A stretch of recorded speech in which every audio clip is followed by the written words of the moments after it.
Malta, sejam bem-vindos a mais um podcast. Eu hoje trago-vos um conteúdo totalmente diferente do habitual. Trago-vos uma menina e vamos falar sobre distúrbios alimentares. Ela é psicóloga clínica, a Sofia. Muitos de vocês poderão já segui-la. E deixo contigo, Sofia. Apresenta-te, fala tudo o que tu quiseres a partir daqui. Força. Então, boa noite a todos que nos estão a ver. Mais uma vez agradecer o convite para estar aqui a falar sobre este tema que me é tão especial e eu já vou explicar porquê. Sou Sofia, tenho 28 anos, sou psicóloga clínica, formei-me na UTAD, em Vila Real, tirei a licenciatura em Psicologia, o mestrado em Psicologia Clínica. O porquê de escolher a Psicologia Clínica? Na altura as opções eram poucas, ou ia para a educação ou para organizações, ou na altura também queria que a parte desportiva, mas nesse ano não abriu, então como as outras duas áreas não me cativavam tanto como a clínica, optei por escolher a clínica por também ser uma área mais abrangente, em que me daria mais possibilidades de saída. Posteriormente acabei por focar a minha intervenção privada, que atualmente eu dou consultas privadas na temática do comportamento alimentar. E porquê escolher esta questão ou esta área? Precisamente porque eu também já passei por essas questões, também já tive aqui uma relação com a comida um bocadinho disfuncional, não é que esteja totalmente curada, também nunca estive no extremo de ter um distúrbio alimentar, porque nunca tive acompanhamento psicológico, não sei se na altura se tivesse tido, teria havido algum diagnóstico, não sei. Hoje em dia estou bem melhor, estou bem mais consciente de certos comportamentos, de certas coisas que me faziam ter certos comportamentos também e tento sempre evitar ir por esse caminho, ou tento estar mais consciente das minhas escolhas. A minha prática clínica, eu dou consultas online apenas, trabalho em casa, Okay. Por isso a pandemia nesse aspecto também não me afetou muito, pelo contrário. Notei que houve aqui um aumento do número de pedidos, precisamente por esta questão da alimentação, porque o facto das pessoas estarem mais em casa, sem rotinas, sem nada para fazer, com o futuro muito incerto do que é que poderia ou não poderia acontecer, também trouxe aqui complicações na relação com a comida. O facto de estarem mais paradas também causou impacto no corpo, o que fez com que as pessoas começassem também a prestar mais atenção àquilo que comiam, começar a fazer dietas, e isso tudo veio aumentar o número de pedidos em relação a estas temáticas do comportamento alimentar e da relação com a comida. Não sei o que é que isto diga mais. Como é que as pessoas chegam até ti? É só através das tuas redes sociais? Ok. Sim. Atualmente eu só trabalho, tenho Facebook e tenho Instagram, mas trabalho essencialmente com Instagram. Todos os clientes que eu tenho chegaram-me através da página, através da minha partilha de conteúdos, do publicitar, o falar sobre o tema, e é através de lá que eu recebo os pedidos. Na página tem sempre o reencaminhamento para o meu WhatsApp, que é onde muitas vezes também fazem os pedidos de informações e tudo, mas é através da página que eu consigo, que eu faço o meu trabalho. Eu assumo a minha página como uma parte do meu trabalho, não é nada de é uma janela de apresentação, não é? Exatamente. Eu invisto muito do meu tempo na minha página a fazer pesquisas para o conteúdo, a preparar o conteúdo, mesmo diariamente a fazer as histórias e tudo, porque é isso que chama as pessoas e é isso que mostra o meu trabalho. Ok. Olha, um assunto que tu falaste, e agora queria puxá-lo um bocadinho atrás, tu falaste que na altura de confinamento, pandemia, recebeste muitos mais pedidos, houve um aumento de pedidos. Sim. E falaste aí um bocadinho de que houve um aumento de distúrbios alimentares, de práticas alimentares, por falta de rotinas, falta de outras questões. Eu queria te partilhar um bocadinho do que aconteceu comigo e depois tu dares o teu ponto de vista e falares um bocadinho também sobre isso. Na altura de confinamento, portanto nestas duas últimas fases, na segunda estava em processo de cut. E portanto estava a consumir menos calorias do que era suposto. Isso já por si já é difícil de fazer as escolhas mais acertadas. Depois, realmente estando mais tempo em casa, ter mais tempo para ver e passar por certas comidas que não devem ser utilizadas, estando mais parado, apesar de que eu felizmente continuei a treinar em casa, mas obviamente treinar em casa não é a mesma coisa e falta muito material. Eu queria que me dissesses o seguinte: eu tive muitos mais cravings, muita mais necessidade de comer coisas doces, salgadas, e eu até sou bastante comedido, mas ali eu senti uma vontade enorme, por exemplo, à noite, eu até tive que mudar a minha ingestão calórica para consumir mais calorias à noite do que durante o dia, porque eu, ao final da tarde consumia muita coisa mesmo por parvoíce. Isso é normal? Sim. É assim, é normal ter em conta o contexto, porque esse comportamento ou essa situação que tu estás a referir é aquilo que nós chamamos da fome emocional. Okay. Não é fome física, não é o teu corpo que está a pedir, mas é a tua cabeça. Ou porque estás sem fazer nada, ou porque tiveste um dia aborrecido, ou porque até te chateaste com alguém, mas isto são situações que acontecem diariamente, não é? A fome emocional pode surgir a qualquer momento, a qualquer pessoa. No entanto, na pandemia, o facto de estás em casa, sem rotina, sem nada para fazer, aquela ansiedade de será que vai correr tudo bem, será que não vai, o meu trabalho, as relações e os meus amigos e a minha família, aquelas preocupações todas, aumentam aí, mexem com o sistema emocional, com a parte emocional, e que te faz procurar o conforto, aquele conforto que tu precisas, faz-te procurar isso na comida, porque a comida dá-te um prazer imediato, que é aquilo que tu estás à procura. Só que o que é que acontece? É tão imediato que tu mal acabas de comer, esse prazer já passou e tu estás sempre à procura de alguma coisa que te satisfaça, mas nunca estás satisfeito, porque imagina numa situação em que tu procuras a comida porque estás aborrecido, não tens nada para fazer. Tu, nesse momento, tu precisas é de uma ocupação, não precisas é da comida. A comida não vai resolver aquele teu problema de não teres nada para fazer. O que pode acontecer também, a situação de ser ao final do dia.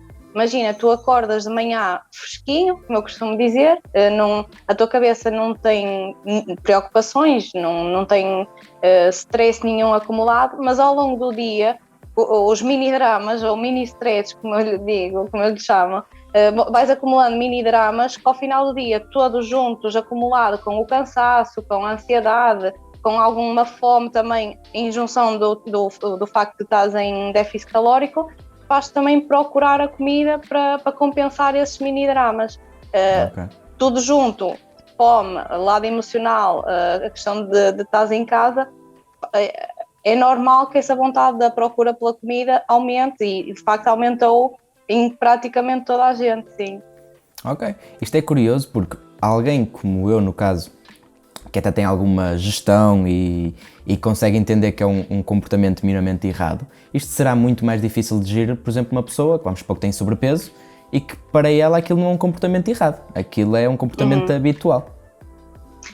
Sim, mas imagina, é um comportamento habitual, mas imagina uma pessoa que está a tentar perder peso, não sabe fazer uma gestão emocional, porque é isto que acontece, a pessoa não sabe lidar com aquela emoção que está a sentir, só que não tem recursos para lidar com aquilo e procura a comida, e por isso é que muitas pessoas procuram o acompanhamento psicológico quando não conseguem perder peso, porque sabem que é tudo uma questão emocional, que procuram a comida por uma questão emocional, mas não têm recursos para conseguir ter esse controlo, ou não têm recursos para conseguir arranjar outras formas de lidar com essas emoções mais desagradáveis que não seja a comida, e por isso é que é tão difícil a perda de peso, porque constantemente a ansiedade, a tristeza, a frustração, a solidão acabam por sabotar aquele processo de emagrecimento.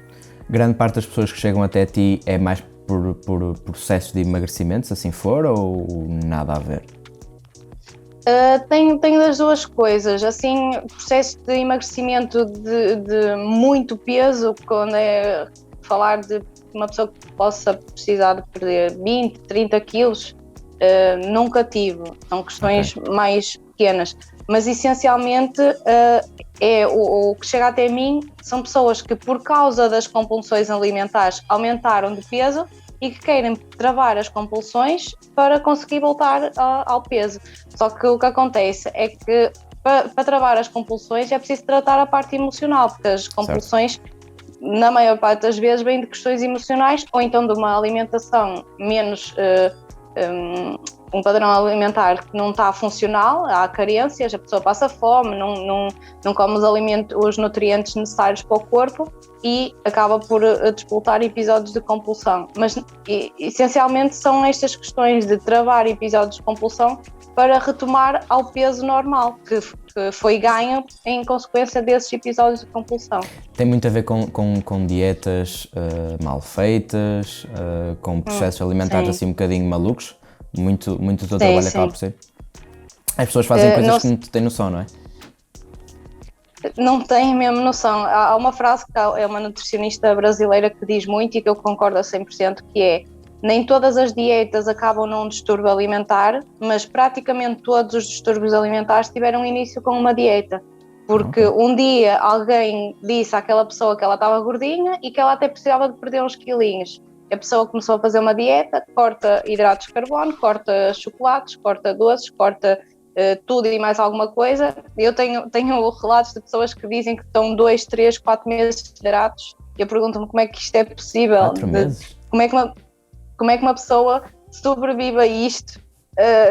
Nutricionistas que passam o detox da toranja, que é depois de um dia de uma compulsão alimentar, passar o dia seguinte só a beber sumos de toranja, coisas impensáveis que não faz qualquer sentido, mas que acabam por levar a um distúrbio alimentar, porque o corpo está com carências, que essas carências todas juntas vão despoltar episódios de compulsão, depois para compensar as compulsões há restrição, e depois é aqui um ciclo entre restrição, insatisfação com o corpo, compulsão porque se está insatisfeito com o corpo, depois para compensar a compulsão, restrição, e é aqui um ciclo que se não há alguém a travar, a puxar, estão ali anos e anos, como pessoas que me dizem que estão anos e anos a fazer dietas, entram numa e noutra e nunca conseguem os resultados que pretendem.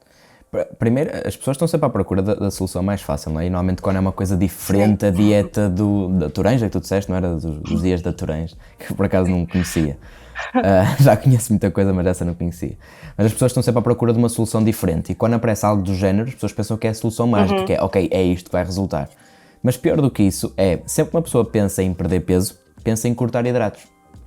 Não tem que ser necessariamente hidratos, não é? Sabemos que tem que haver uma quebra do consumo energético, tudo bem, tens que comer um pouco menos do que aquilo que já consumias, mas o hidrato não é a melhor das soluções, principalmente logo cortar a gordura é bem mais fácil. Mas grande parte das pessoas cortam logo o hidrato.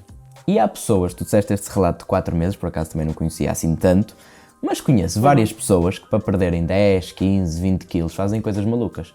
E coisas malucas é passar uma semana sem hidrato, comer, jantar ou almoçar todos os dias a mesma coisa, que para mim não é problema, mas para uma pessoa dita normal também não é fácil.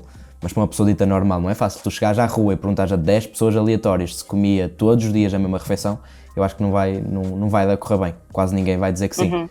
E portanto, o que eu vejo como personal trainer, não como nutricionista, atenção, o que eu vejo, porque depois com o cliente ele partilha-te muita coisa, e quase sempre acabamos por falar de nutrição e vejo muita coisa desajustada na nutrição. E é aí que entra uma psicóloga clínica, por exemplo.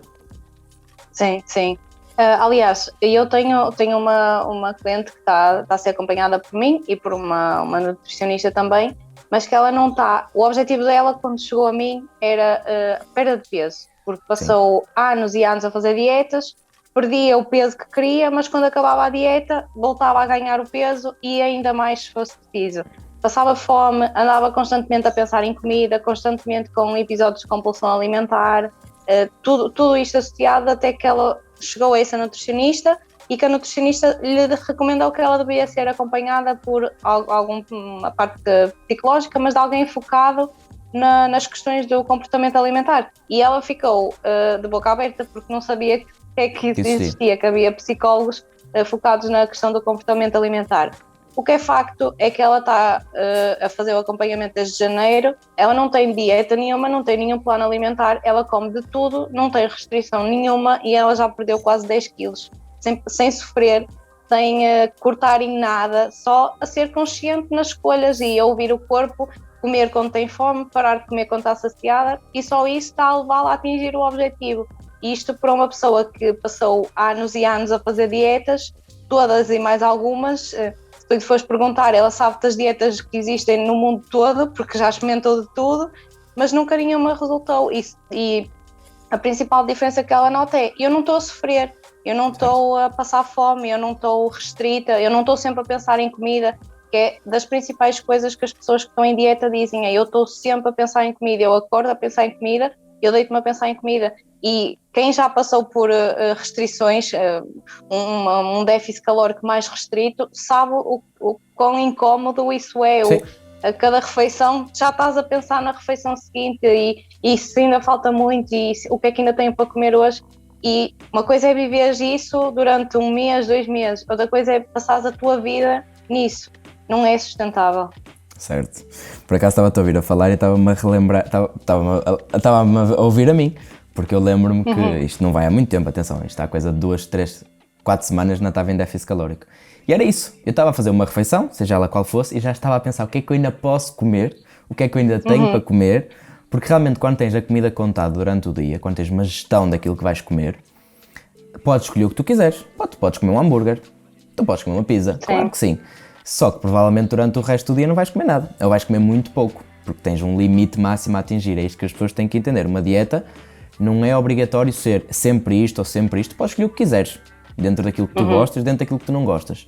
Agora, muitas vezes tens de fazer escolhas conscientes, é isso que estavas a dizer da tua cliente. E as escolhas conscientes, eu por acaso venho a trabalhar isso mais cada vez comigo próprio e com o meu treinador, que é fazer certas escolhas mais inteligentes para poder ou ter mais saciedade, ou poder comer mais, porque eu pessoalmente ligo muito à parte visual, eu sou muito visual, então se o Tupperware estiver um pouco mais cheio, eu já fico mais contente, apesar que muitas vezes pode não ter grandes calorias lá. E portanto eu lembro nesta fase de cut, porque durou muito tempo, foram 8 meses com mini breaks pelo caminho, porque tinha que o ser, não dá para ser 8 meses seguidos. Claro. Eu lembro-me de ter muitas questões e houve uma parte ali da pandemia que realmente os cravings eram enormes, mas era ao ponto, Sofia, que eu tive de ser criativo para ir buscar pudins zero, gelatinas com variados sabores, escolher o sabor que era mais doce, apesar de não ter açúcar, apesar de ser zero, mas o sabor mais doce, pudins proteicos. Eu tinha que ir buscar tudo e mais alguma coisa. Eu via-me a comer legumes que nunca comi, à procura de sabor. Hoje em dia eu gosto muito de cenoura, por exemplo, e de brócolos e de espinafres, coisas que eu nunca gostei, porque ao passar coisas boas da pandemia. Ao passar por essa fase de ter que comer menos, de ser inteligente nas minhas escolhas, fui buscar alimentos que me dessem alguma saciedade e volume, mas que não trouxessem calorias. Isso foi interessante teres falado, porque eu estava-me a ouvir a mim, que é: eu estou a comer isto, mas daqui a quanto tempo é que eu posso comer outra vez? Sim. Ainda agora, antes de nós estarmos a gravar, eu estava a comer, e vou-te ser sincero, eu já não estou em cut, mas eu continuo com fome. Eu acabei de comer e ainda estou a olhar para ti e estou a pensar: quando chegar a casa, o que é que eu posso comer?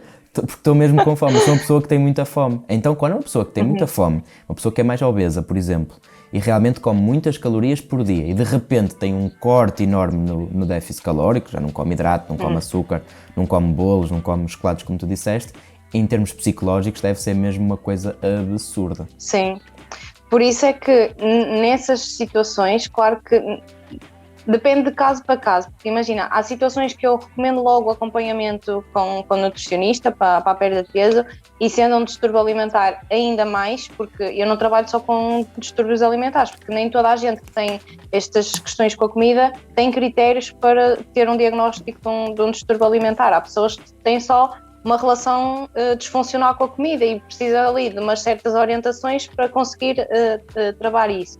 Mas há situações em que é preciso mesmo haver o acompanhamento nutricional. No caso de uma pessoa obesa que queira perder peso, tem que haver o acompanhamento nutricional. Não posso trabalhar a alimentação intuitiva de dizer à pessoa para comer só quando tem fome, senão ela vai passar o dia a comer. Não é possível, tem que haver ali uma orientação. Mas também não pode ser um plano alimentar drástico e rígido a esse ponto de cortar tudo, porque a probabilidade da pessoa desistir uma semana depois é muito grande. Queremos sim criar um déficit calórico, mas em que haja alguma restrição, mas não ao ponto, desculpa, tem aqui um mosquito, Tem mal, não ao ponto da pessoa de não ser sustentável, de a pessoa uma semana depois já não aguentar com a fome, com o pensamento constante na comida. Tem que ser uma coisa que a pessoa aguente a longo prazo, porque isto não é uma coisa tem que ser para ontem. Uma corrida. O processo de emagrecimento, exatamente. O processo maratona. de emagrecimento tem que ser uma coisa a longo prazo. E mesmo depois da pessoa chegar ao peso que pretende, depois tem que haver a manutenção. Ou seja, estes hábitos, tem que haver a criação de novos hábitos. Não é simplesmente fazer a dieta.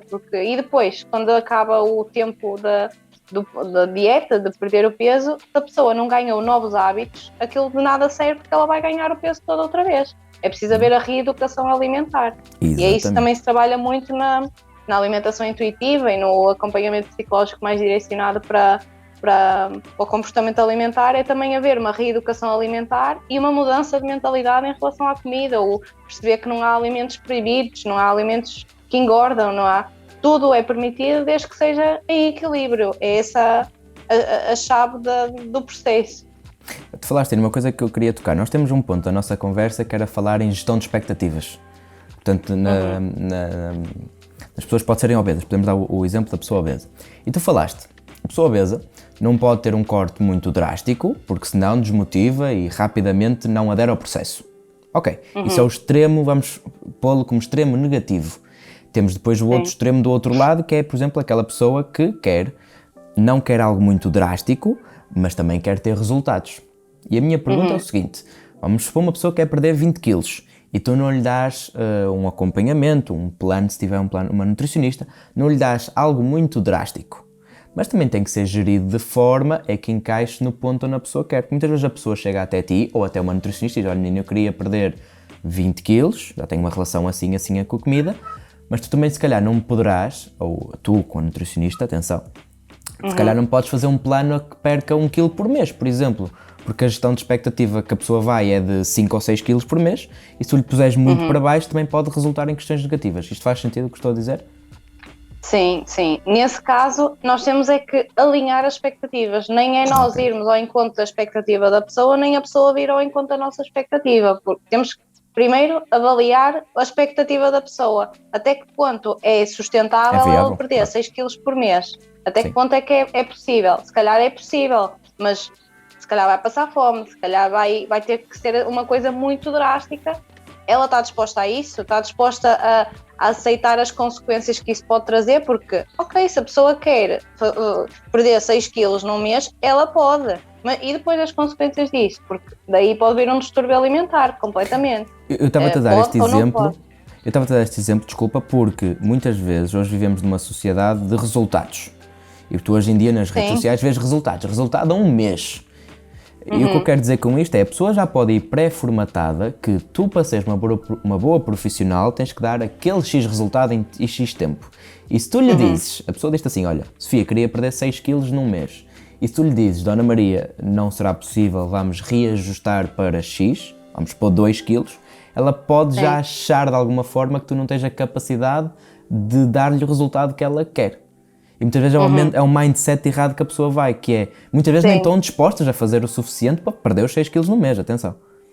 E, portanto, muitas vezes mas eu nesse caso, força. Eu estou a entender o que estás a dizer. Eu nesse caso preferia perder o cliente do que mudar a minha forma de trabalhar para ir em conta às expectativas, porque eu sei que trabalhar dessa forma vai prejudicar a pessoa. Se a pessoa quer ser prejudicada dessa forma, vai ter que trabalhar com outra pessoa, porque na minha ética, ou na minha forma de trabalhar, sim, exatamente, no meu método de trabalho, eu sei que isso vai prejudicá-la mais do que ajudá-la. Até porque uma das coisas que eu deixo sempre claro quando me chegam à consulta e me dizem assim, olha, eu quero perder peso, eu digo logo, eu não trabalho a perda de peso, eu trabalho a tua mentalidade. A tua mentalidade pode te levar à perda de peso, mas o meu foco aqui nunca vai ser o peso que tu estás a perder. Eu não te vou perguntar todas as semanas quanto é que tu pesas. Isso pergunta a nutricionista. E eu vou perceber se os episódios de compulsão continuam, ou no caso de ser uma pessoa que se restringia muito, se a rigidez da mentalidade da dieta se já está mais flexível, se aqueles comportamentos disfuncionais se estão a diminuir. Se em consequência disso houver a perda de peso, que é o objetivo da pessoa, ótimo, estamos a alinhar tudo. Agora, o meu objetivo primeiro nunca vai ser a perda de peso, mas sim o restabelecimento da parte psicológica, mas sempre alinhado com o objetivo da pessoa. Claro que se alguém me chega a dizer que quer perder peso, eu não vou desvalorizar essa vontade, mas se calhar priorizar a parte psicológica para depois conseguirmos ter uma perda de peso saudável e sustentável, exatamente. Diz uma coisa, questões como, avalias, por exemplo, questões como humor, bem-estar, disposição, são pontos de análise tua com os teus clientes? Avalio, não sei se me estás a perguntar se eu tenho algum teste para avaliar essas questões. Não, se vais avaliando durante a consulta ou quer que seja, teste sim. É assim, o que eu noto, e eu quase que nem preciso de perguntar, mas a própria pessoa diz-me, por exemplo, quando há um restabelecimento do padrão alimentar, a própria pessoa é que me diz, eu sinto-me mais disposta a estar com as pessoas, com mais energia, o sono até melhora, menos irritada, mais capacidade de concentração. Quando começa a haver esta regularização da alimentação, todas aquelas coisas menos agradáveis que as pessoas sentiam, elas notam que isso muda só pela questão da alimentação, porque muitas vezes nós sabemos que estar em déficit calórico traz irritabilidade, falta de paciência, falta de atenção e concentração, o mesmo sono fica afetado. Há muitas coisas que são afetadas e eu noto, e que as pessoas também notam que isso melhora quando a alimentação também melhora e quando há a mudança de hábitos. Só por curiosidade, uma vez que tens um background de competições e etc., tens algum cliente ou já tiveste algum tipo de cliente mais de trabalho de competição, por exemplo? Ou trabalhas mais com pessoas diárias, de dia-a-dia normal? Olha, por acaso atualmente tenho, ou terminei há pouco tempo, ou estive a acompanhar uma atleta que competiu. Quando ela chegou até mim, não foi por questões de alimentação, foram outras questões que estavam a interferir com a vida dela, mas que o acompanhamento se prolongou até uma altura em que ela começou a fase da preparação, então eu acompanhei e também dei ali um bocado o suporte da preparação. Tenho outra atleta que quando chegou até mim já não competia, ou seja, já tinha competido, e acho que não tenho assim de contexto de competição, acho que são só essas duas, porque a maior parte não, tenho duas clientes que já competiram. Ok. Atualmente já não competem, mas que de forma geral as pessoas normais. Okay. Eu não gosto de lhe chamar assim. Por curiosidade, puxando aqui um bocadinho mais para esse lado, por curiosidade, o que é que tens incidido mais no teu trabalho nestas pessoas que já competiram ou que eventualmente ainda competem? Onde é que incide mais o teu trabalho?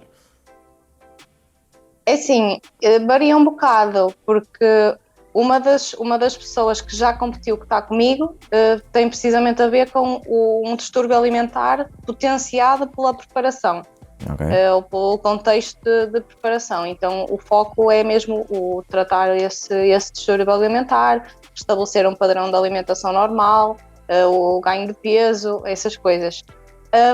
A outra situação não é tanto direcionada para a comida, é tipo vida no geral, mas que acaba por ter situações pontuais de fome emocional, como tu referiste, aquela questão do sair porque apesar de já não competir, continua com o plano alimentar e o lidar com as saídas da rotina do plano alimentar, aquele sentimento de culpa e de frustração por não ter conseguido seguir a dieta, mas não é tão direcionado para a fase de um distúrbio alimentar ou da fase da preparação, nada dessas coisas.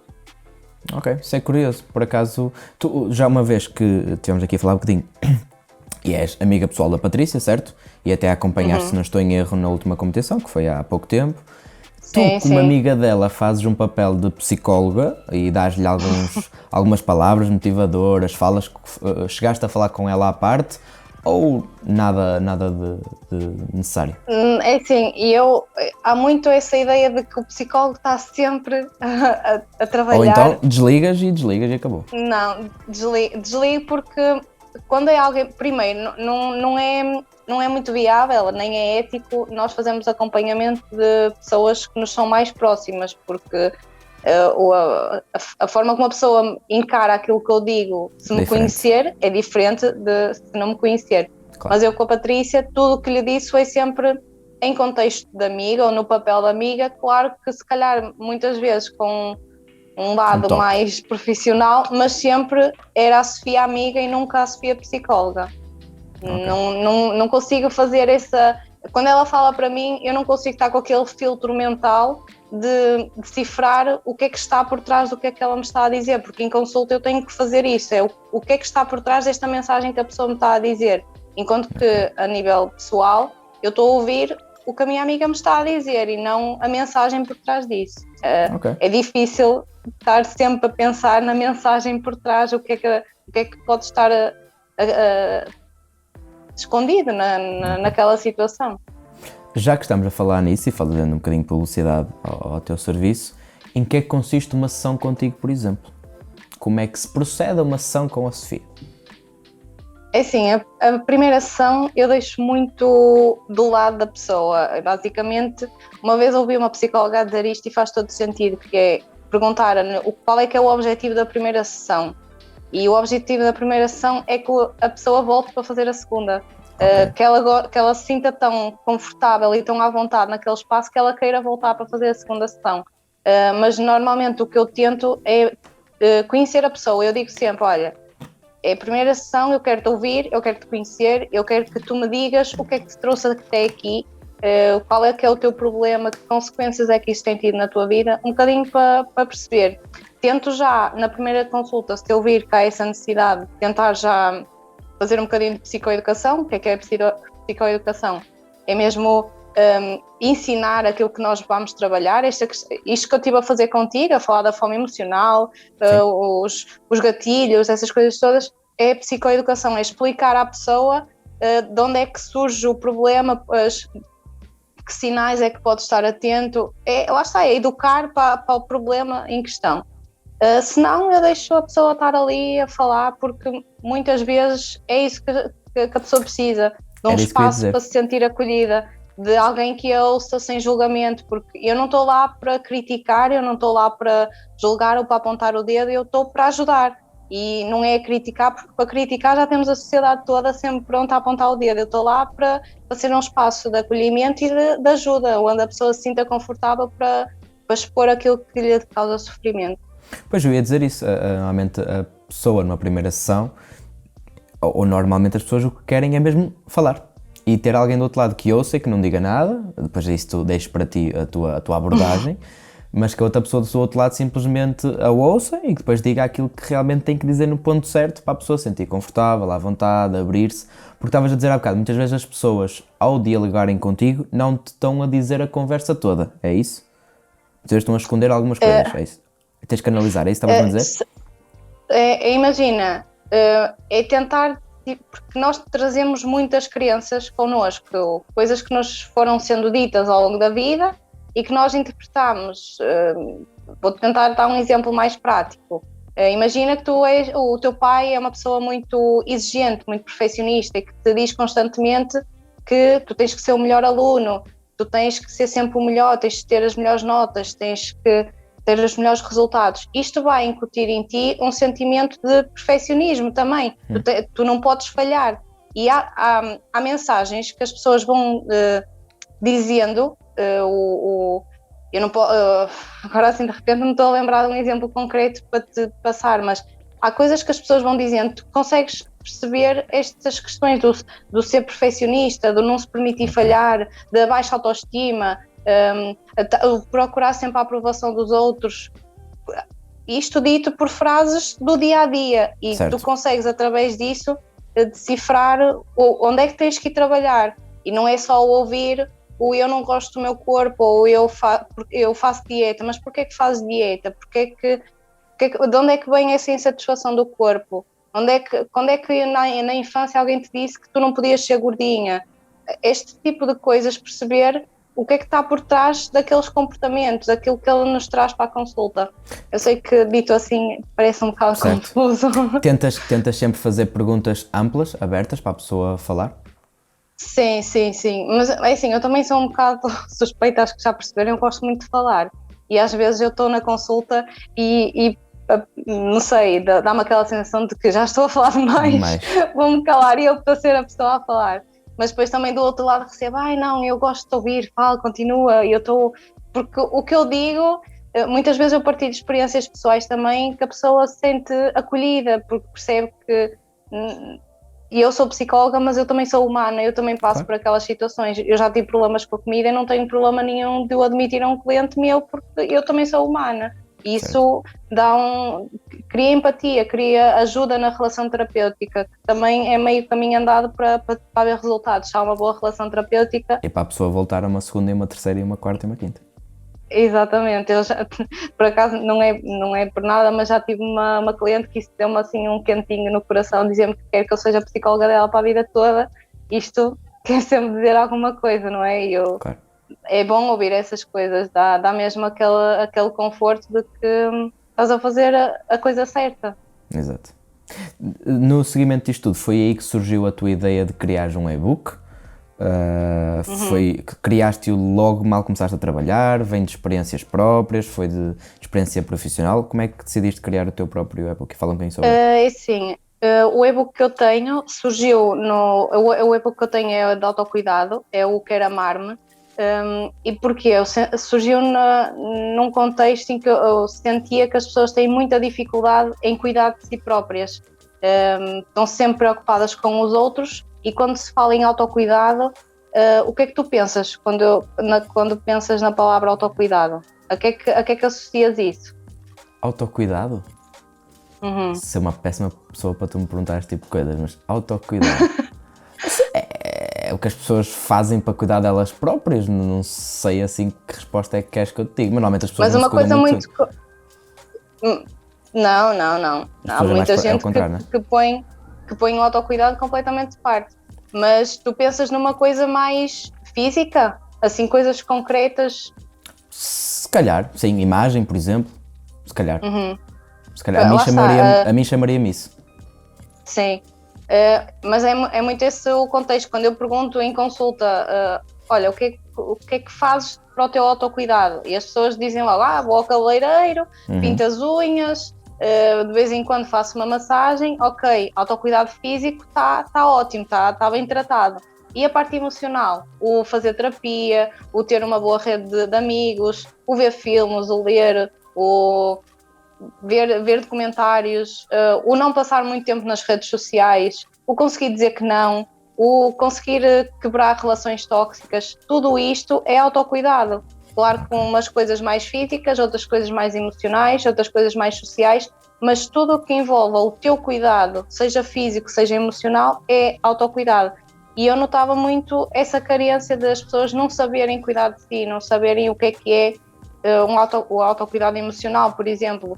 E nesse sentido fiz um desafio de 15 dias, em que cada dia tinha uma tarefa, uma atividade de autocuidado, e no final do desafio eu disponibilizei de forma gratuita esse e-book do autocuidado, que até está na minha página também, através lá do link consegues aceder a esse e-book, também para ajudar as pessoas a terem mais consciência de que é importante o autocuidado, não podemos cuidar só dos outros, e para cuidar dos outros temos que estar nós bem também, e temos que priorizar o nosso tempo, o tempo para nós, temos que nos priorizar a nós para estarmos bem, não só a nível físico, mas a nível emocional também. Ok. Este tema do autocuidado é muito interessante, nunca tinha pensado nisso. Por isso é que é engraçado esta é um questão tema que eu gosto muito. Por isso é que isto é engraçado o podcast, porque temos convidados diferentes e vamos partilhando experiências diferentes. Autocuidado. Tu perguntaste-me o que é que eu achava que era o autocuidado, primeiro fiquei assim um bocadinho engasgado, e quando me perguntaste de uma forma mais direta, eu pensei, imagem.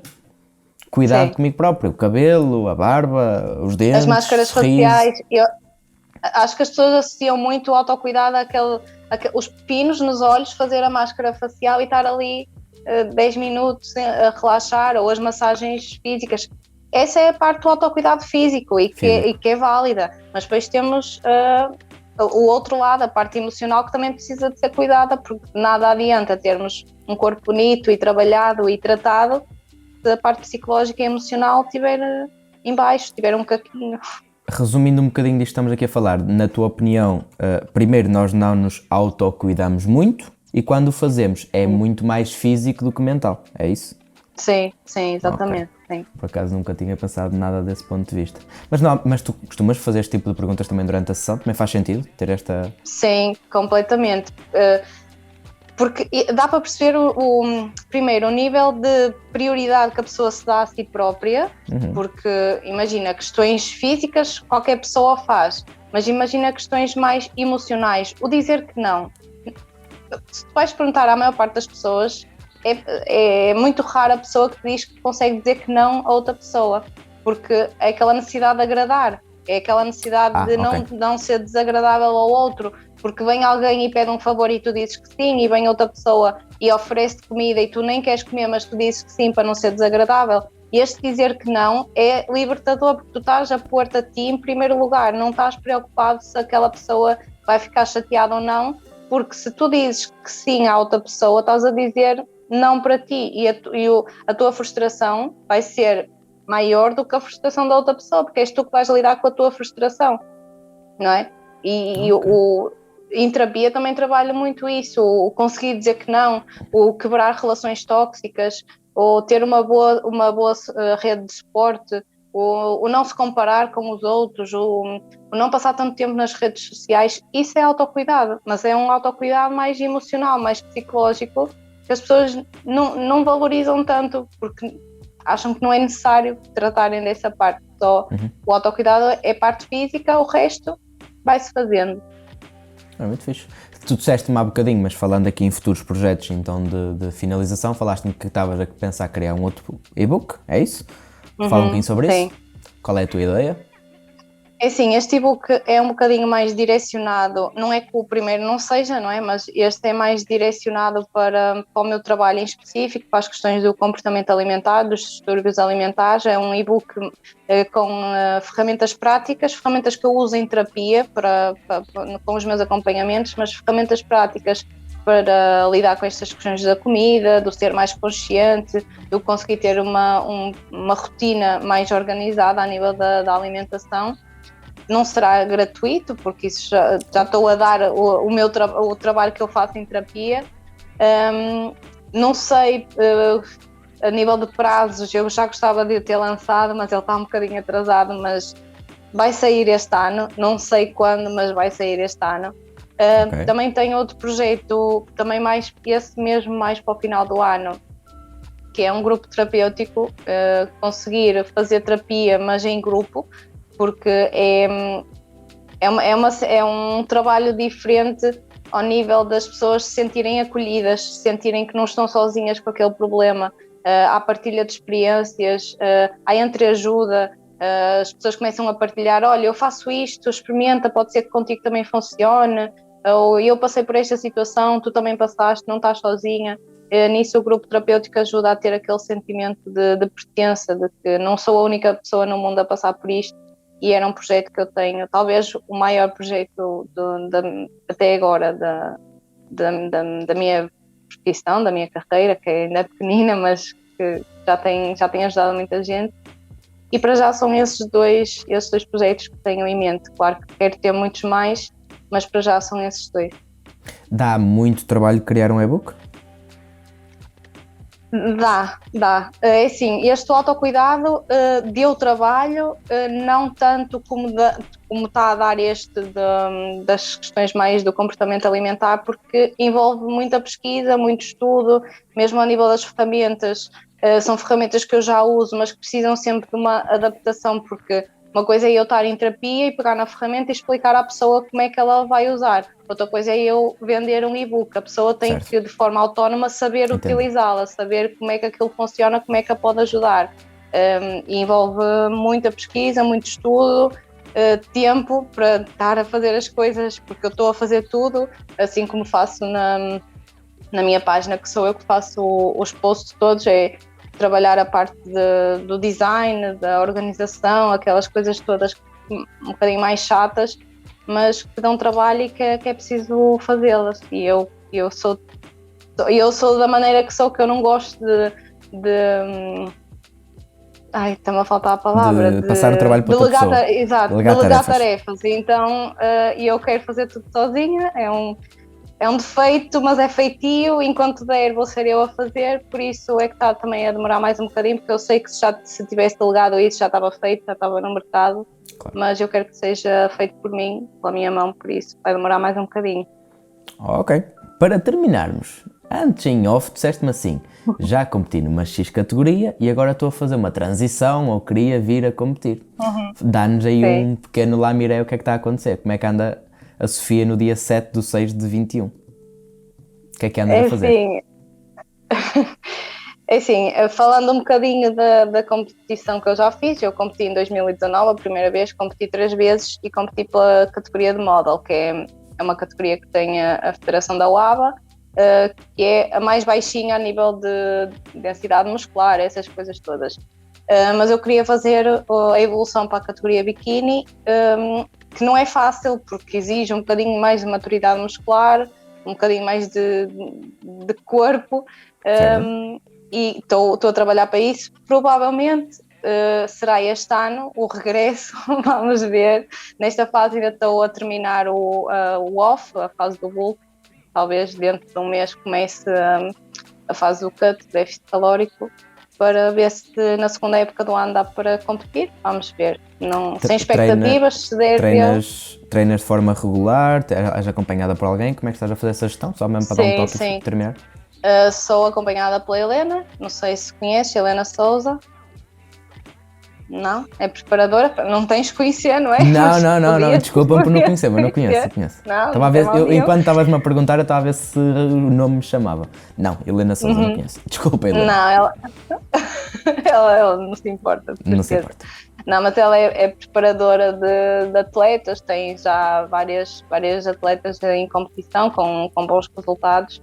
E é ela que me passa o plano alimentar, a suplementação, o treino, tudo que esteja relacionado com a competição, é ela que comanda isso, não é? Digamos assim. Portanto, a decisão de quando é que eu voltarei a competir também está um bocadinho do lado dela, porque é ela que vê se eu já estou estás pronta, se tens detalhe, qualidade para... Exatamente, já me consigo enquadrar na categoria. Se ela me disser, olha, se calhar precisamos aqui mais de uns mesinhos para trabalhar, ok, está tudo bem, não temos pressa.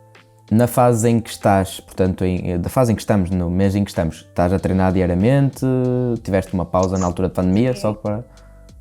Não, é assim, na pandemia treinei em casa, acabei por conseguir comprar algum material que me permitiu treinar em casa, mas desde que os ginásios abriram já voltaram e atualmente estou a fazer 5 treinos por semana, descanso sábado e domingo, ou se por algum motivo não consegui treinar durante a semana, compensa ao fim de semana, mas atualmente estou a treinar 5 vezes, já tive alturas em que treinava 6, mas agora é só 5.